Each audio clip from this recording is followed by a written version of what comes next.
I am DM Zone, this is Gamer's Oasis. Let's get into it. Okay guys, in this video we're going to talk about the Locate Object spell.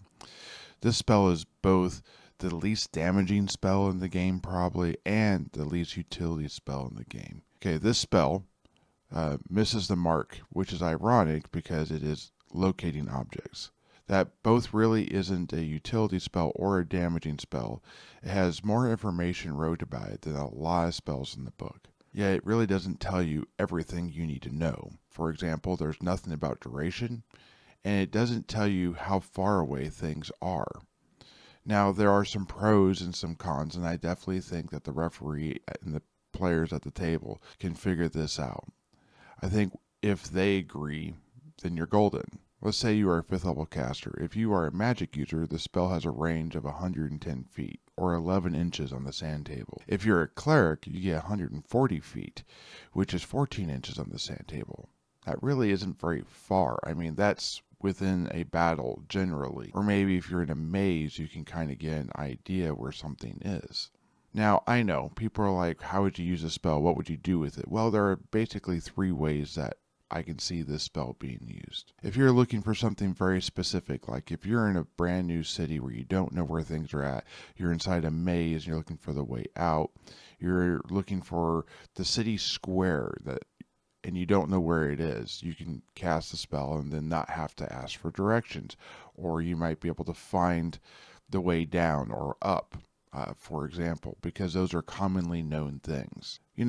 The other way this could be used, and this kind of tracks with a different video that's actually coming up this Saturday, but if you have a very specific item on a person, maybe you put it there using the Felch ability of Pickpocket, you are going to be able to know where that is. It could be a specific map, it could be an artifact of unique origin.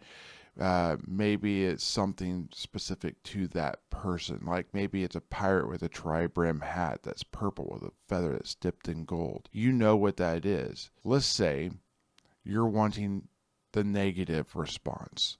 So you cast the spell knowing whether or not the captain is in town yet, and the spell fails. Well, now you know that he's not within the range of the spell. Let's say 110 feet. If you're near the port, that's a good sign. That means they haven't made it to town yet. You might be able to get set up, or you might be able to leave and not run directly into the captain. Those are good things. So I personally feel like this could be cast in 2 different ways. If you were to do the spell at my table, I think this is a good way. There's method A. It's a longer range spell. The distance from the target is still unknown, just like it is in the normal spell. But instead of it being feet, it's miles. So you know when you wake up and you cast the spell that the person you're tracking is that way. But because you're 5th level, it could be 11 to 14 miles away depending on your class. So you just start traveling that way, and it gives you a rough direction of which way you're going. Now there is some nuance to that. If you check and in 30 minutes you check again and the angle, the direction they are away from you is greater, then they could be close. If it's very minute, then they might be 11 to 14 miles away, and or you might be going the same direction. So none of that is perfect. But method B, it goes back to use the feet of the spell, but instead of not knowing how many feet away they are, you now know how many feet away they are.